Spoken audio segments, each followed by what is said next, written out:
నిన్న నారా లోకేష్ గారి మీద లక్ష్మీపార్వతి గారు ఒక వీడియో చేశారు. ఆ వీడియోలో పాపం మా లక్ష్మీపార్వతి మాట్లాడుతూ, లోకేష్ నీ స్థాయి ఏంటి, నువ్వు విజయమ్మ గారికి శుభాకాంక్షలు తెలియజెప్పేటంత స్థాయా అని చెప్పేసి మాట్లాడుతున్నాను. నాకేమనిపించిందంటే, అసలు నువ్వు స్థాయిల గురించి మాట్లాడుతున్నావు, నీ స్థాయి ఏంది? మీ అయ్యేమన్నా విద్యాబుద్ధి జమీందారా, లేకపోతే మీ తాత ఏమన్నా రాజా బహదూర్ గారి ఏమన్నా బిడ్డవైనవు? ఏంటి నీ స్థాయి ఏంటి? అసలు ఒక స్థాయి గురించి మనం మాట్లాడుతున్నామే. లోకేష్ అంటే నందమూరి తారక రామారావు గారి మనవడు, చంద్రబాబు నాయుడు గారి కొడుకు. లేదు, ఒకవేళ మీరు ఏదైనా తండ్రి వారసత్వంగా తీసుకోవాలన్నా కూడా ఖర్జూరపు నాయుడు మనవడు చెప్పుకోవడానికి బ్రహ్మాండంగా ఉంది. మరి నీ స్థాయి ఏం చెప్పు, నీ స్థాయి ఏందో చెప్పు. వీరగంధం సుబ్బారావు గారి భార్యగా చెప్పుకుంటే స్టేజీల మీద హార్మోని పెట్టెలు వాయించాం. లేదు, నందమూరి తారక రామారావు గారి భార్య అనాల్సి వస్తే అని అంటున్నా, ఎందుకంటే ఎన్టీఆర్ గారికి గౌరవం ఇవ్వాలి కాబట్టి అంటున్నాం. ఆ పదం కూడా ఆత్మకథ రాస్తానని ఎన్టీఆర్ జీవితానికి ముగింపు కథ రాశాం. పోనీ మీ నాన్నల చరిత్ర కాడ తీసుకుంటే పూట కరవటానికి గతి లేక ఆ రోజుల్లో నీకు 16 ఏళ్ళు 12 ఏళ్ళు వయసు నిన్ను 38-40 సంవత్సరాల వయసు ఉన్నటువంటి వీరగంధం సుబ్బారావు గారికి ఇచ్చి వివాహం చేశారు. ఎందుకు చేశారు అంటే అప్పట్లో మీ ఆర్థిక పరిస్థితి అది మీ స్థాయి. సరే, ఒక లెక్కలో తీసుకున్న ఆ రోజుల్లో, అంటే ఆ స్థాయిలో ఉన్న రోజుల్లోనే చంద్రబాబు నాయుడు గారు బ్రహ్మాండంగా చదువుకుంటున్నారు కాలేజీలో. కాబట్టి పెద్దోళ్ళు మనకు సామెత చెప్తారు, సిరిమంత్రపు సిడి వస్తే చింతకాయలు అమ్ముకొని బతికిందాన్ని, అదే బతికింది వంకర టింకరకాయలు ఏంటి అని అడిగిందంట. స్టేజ్ మీద హార్మోనియల్ పెట్టెలు వాయించుకొని బతికిన నువ్వు లోకేష్ స్థాయి గురించి మాట్లాడటం నిజంగా మాకు చాలా హాస్యాస్పదం అవుతుంది. తర్వాత విజయమ్మ గారికి శుభాకాంక్షలు చెప్తే, విజయమ్మ గారికి ఒక కార్యకర్త శుభాకాంక్షలు చెప్పొచ్చు, ఒక అభిమాని శుభాకాంక్షలు చెప్పొచ్చు, వైఎస్ రాజశేఖర రెడ్డి గారి ఫ్యాన్స్ శుభాకాంక్షలు చెప్పొచ్చు, లేకపోతే ప్రత్యర్థి పార్టీ వాళ్ళకి సంబంధించిన వాళ్ళు కూడా శుభాకాంక్షలు తెలియజెప్పుకునేటువంటి ఒక సంస్కృతి ఉంది. నిన్నటిదాకా కూడా ముఖ్యమంత్రి గారికి ప్రతిపక్ష నాయకుడికి జన్మదిన శుభాకాంక్షలు తెలుసుకునేటువంటి చరిత్ర సంయుక్త ఆంధ్ర రాష్ట్రంలో ఉంది. లేకపోతే ఇప్పుడు అవిభక్త ఆంధ్ర రాష్ట్రంలో కూడా ఉంది. ఎప్పుడైతే జగన్మోహన్ రెడ్డి ముఖ్యమంత్రి అయ్యాడో అలాంటి చరిత్రలకన్నిటి కూడా స్వస్తి పలికేశాడు. ఎందుకంటే మన అన్నకి ఏమీ తెలియదు. మా అన్నకు తెలిసిందల్లా ఒకటే, విధ్వంసం విధ్వంసం విధ్వంసం. ఆ బాటలో నడుస్తున్నటువంటి సైకోడు మీరు. కాబట్టి నేను చెప్పేది ఏంటంటే, ఫస్ట్ ఆఫ్ ఆల్ నీ స్థాయి ఏంటో తెలుసుకొని నువ్వు మాట్లాడు. మీడియా ముందుకు వచ్చేసి ఏదో ఎన్టీఆర్ గారితో తాళి కట్టించుకున్నాను కాబట్టి నా ఇంటి పేరు నందమూరి అయింది కాబట్టి నేనేదో పెద్ద ఆంధ్రప్రదేశ్ రాజకీయాలలోనూ లేకపోతే ఆంధ్రప్రదేశ్ ఉన్నటువంటి కుటుంబాలలోనూ హైయెస్ట్ అంటే ఏమంటారంటే బాగా రిచ్ బతికినటువంటి కుటుంబం నుంచి వచ్చిందనిలాగా బిల్డప్ చేస్తున్నావు. నువ్వు నీ మొదటి మొగుడి మీద ఎందుకు కేసు పెట్టావు తెలుసా? ఏం కేసు పెట్టావు నీ మొదటి మొగుడి మీద? నా మొగుడు నన్ను రేప్ చేశాడని కేసు పెట్టావు.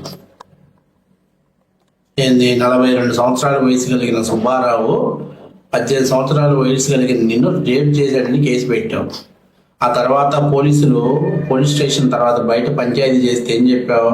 నేను చదువుకుంటున్నాను, నన్ను చదివించే పని అయితే నేను కేసు విత్డ్రా చేసుకుంటాను అని చెప్పావు. అంటే నీ స్థాయి ఏంటి, నీ కుటుంబ పరిస్థితి ఏంటి ఆ రోజు నువ్వు అర్థం చేసుకోవాలి. ఇంకా చాలా మాట్లాడదాం, చాలా ఉన్నాయి మాట్లాడుకోవటానికి. నాకు అర్థం కాంది, ఇప్పుడు విజయమ్మ గారికి లోకేష్ శుభాకాంక్ష తెలియజేస్తే నీకు వచ్చిన నష్టమైంది, జగన్మోహన్ రెడ్డికి వచ్చిన నష్టమైంది, వైసీపీకి వచ్చిన నష్టమేంటి? జగన్మోహన్ రెడ్డి గారి తల్లి గారు కదా, మీరు కూడా తెలియజెప్పండి, తప్పే ఉంది. ఆ పుట్టినరోజు శుభాకాంక్షలు మీరు చెప్తే జగన్మోహన్ రెడ్డి మిమ్మల్ని పార్టీలో గౌరవ స్థానం ఇవ్వడు, అందుకని చెప్పేసి మీరు చెప్పలేకపోతున్నారు.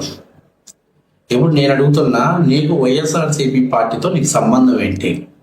జగన్మోహన్ రెడ్డి గారు నీకేమన్నా వేలు విడిచిన మేనత్త మేనమామ లేకపోతే దూరపు చుట్టపు బంధువు అని చెప్పి నువ్వు పోయి వైఎస్ఆర్సీపీ పార్టీ ఆఫీసులో కూర్చొని ఎన్టీఆర్ గారిని, చంద్రబాబు నాయుడిని, లోకేష్ని తిట్టాలన్న ప్రతిసారి మీడియా ముందుకు వచ్చి నువ్వు వచ్చి వాగటానికి కారణం ఏంటో అది ప్రజలకు చెప్పాలి. ఎందుకంటే ఊరికే మాట్లాడటం కాదు.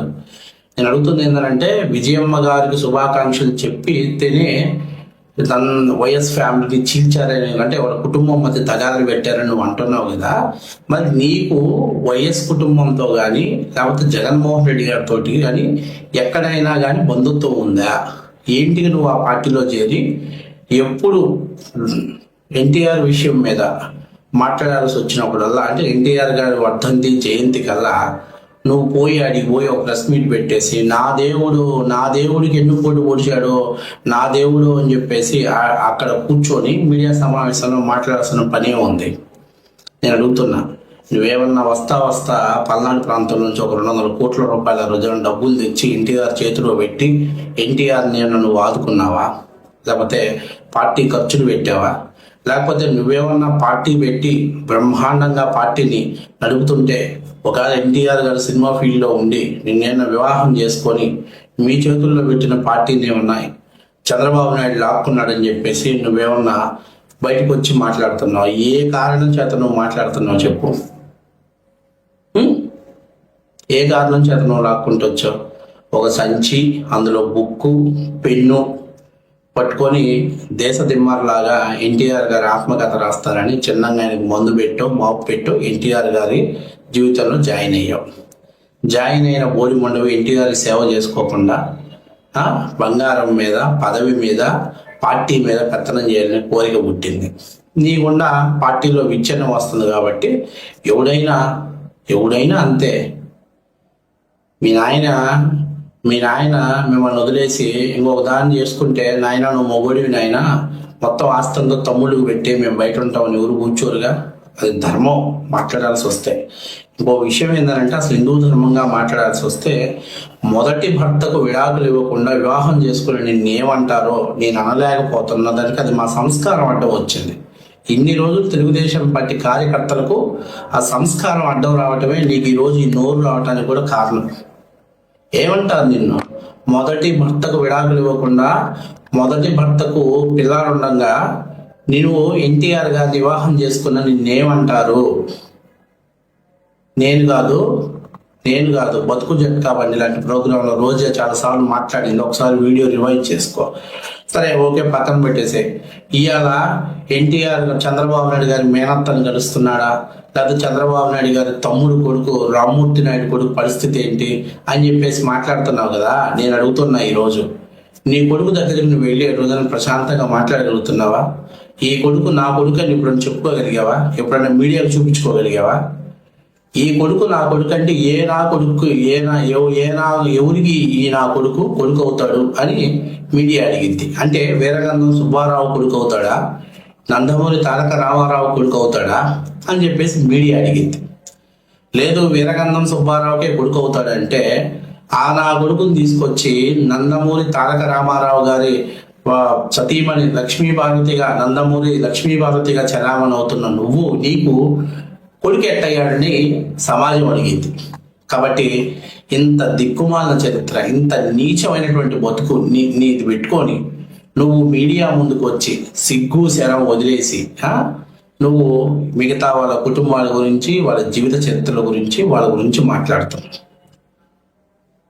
నువ్వు చంద్రబాబు నాయుడిని, నారా లోకేష్ని, నందమూరి ఫ్యామిలీని తిట్టడానికే నువ్వు అక్కడ బతుకుతున్నావు. లోకేష్ తిట్టడానికి, వీళ్ళని తిట్టడానికి జగన్ పంచను బతుకుతున్నావు.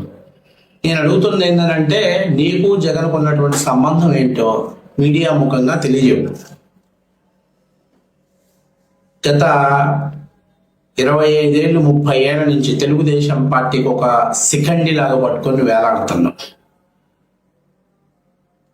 ఇప్పటిదాకా చాలా మంది అరే ఎందుకులే లిమిట్ దాటి తెలుగుదేశం పార్టీ మహిళలకు గౌరవం ఇచ్చింది, విలువ ఇచ్చింది, అలాంటి పార్టీ విలువ దాటకూడదు అని చెప్పేసి ఇప్పటిదాకా మౌనంగా ఉండటం నీకు చాలా చాలా అంటే చాలా, ఇంకా మాట్లాడాలంటే కోటిగాడితోటి 60 ఏళ్ల వయసులోనే కోటిగాడితోటి వీణరాగాలు మోగించుకోవాలన్నటువంటి కుతూహలంగా ఉన్నటువంటి మహిళలు నువ్వు. ఇంకా చాలా ఉంది నీ చరిత్ర, చీకటి చరిత్ర చాలా ఉంది. అంటే ఇవన్నీ ఎందుకు చెప్పలేకపోతున్నాం అంటే ఎక్కడ పోయినా నందమూరి లక్ష్మీ పార్వతి, నందమూరి లక్ష్మీ పార్వతి ఒక ట్యాగ్ లైన్ తగిలించేసుకున్నాం. ఆ ట్యాగ్ లైన్ తీసేయి, ఆ ట్యాగ్ లైన్ తీసేసి వీరానందం లక్ష్మీ పార్వతి అని పెట్టుకో. తెల్లారితే నిన్ను కనీసం జగన్మోహన్ రెడ్డి గేటు కాడికి కూడా రానియడు. అట్టగాదు, వాళ్ళ అక్క వాళ్ళ చెల్లెలకి వాళ్ళ అమ్మకి ఆస్తులు ఇవ్వక వాళ్ళు కోర్టుకు పోయి వాళ్ళు ఏదో గందరగోళాలు పోయి హైకోర్టుకు పోయి కేసులు వేసుకొని ఒకరి మీద ఒకరు డి అంటుంటే సంబంధం లేదు. చంద్రబాబు నాయుడికి ఏం సంబంధం, లోకేష్కి ఏం సంబంధం? పెద్దోళ్ళు సామెత చెప్పిన ఉంటుంది, మొగుడు కొట్టినందుకు కాదు నా బాధ, తోడికోడలు నవ్వినందుకు నా బాధ అన్నట్టు. వాళ్ళ ఆస్తులు అయ్యో వాళ్ళకి బాధ నొగితే వాళ్ళు ప్రశాంతంగా పక్కకి వెళ్ళిపోతారు కదా. వాళ్ళ ఆస్తులు వాళ్ళకి ఇవ్వక వాళ్ళు న్యాయస్థానాలలో ఫైట్ చేసుకుంటూ వాళ్ళు ఇబ్బంది పడుతుంటే శుభాకాంక్షలు చెప్తే కూడా తప్పేనా?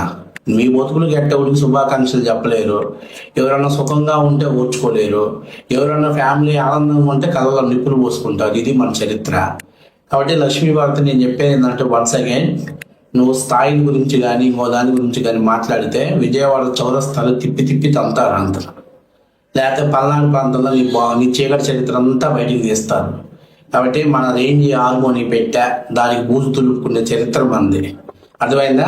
ఆ పెట్టె మోగితేనే మన ఇంట్లో ఊరికిద్ది. ఆ స్థాయిలో నుంచి వచ్చిన వాళ్ళు లోకేష్ స్థాయిని లేకపోతే చంద్రబాబు నాయుడు స్థాయి నువ్వు మాట్లాడాల్సిన అవసరం లేదు. ఇంకొక ముఖ్యమైన విషయం ఏంటంటే, నాకు తెలిసినంత వరకు ఇంక అయిపోయింది నీ ట్రాక్ రికార్డు, నీ చరిత్ర అయిపోయింది. ఇంకా రాజకీయాలు రిటైర్మెంట్ ఇచ్చుకో. ఆ జగన్మోహన్ రెడ్డి 10వ పరకో ఇస్తాడో సేవింగ్స్ పెట్టుకొని జాగ్రత్తగా ఉంచుకుంటే బాగుంటుందని. ఎందుకంటే ఎక్కువ చెప్పకూడదు, ఎందుకంటే నీకు సిగ్గనే పదం వదిలేసావు నువ్వు అంతే. నీకు సిగ్గనే పదం లేదు. ఎన్నిసార్లు చెప్పినా మీడియా ముందుకు వచ్చి మాట్లాడుతున్నావు, అర్థమైందా? నీకు సిగ్గనే పదం ఉంటే ఈ రోజుకి ఇంకా నాకేం అవసరం, నేను రాజకీయాలలోకి ఏం అవసరం అని చెప్పి వెళ్ళిపోయేదానివి. కాబట్టి ఆ జగన్మోహన్ రెడ్డి ఫంక్షన్ చేరి ఆయనకి ఎప్పుడు అవసరమైతే అప్పుడు మీడియా ముందుకు వచ్చి నా మొగుడు ఎన్టీఆర్ అంటూ ఈ మీడియా ముందు ఒక షో చేయడానికి నిన్ను వాడుకుంటున్నాడు జగన్మోహన్ రెడ్డి. కాబట్టి మీ బతుకులు అట్టుంటే చంద్రబాబు నాయుడు మీద లోకేష్ మీద పడి ఆడటం ఎందుకు? మీ బతుకులు సక్రంగా ఏడిసి వస్తే కదా. కాబట్టి నేను చెప్పేది ఏంటంటే, నోరు అదుపులో పెట్టుకుంటే మంచిగా ఉంటుంది. లేకపోతే ఇంకేం లే, నువ్వు ఈసారి మేకప్ వేసుకోవడానికి కూడా ఫేస్ సరిగ్గా ఉండదని చెప్పి తెలియజేస్తూ థ్యాంక్ యూ.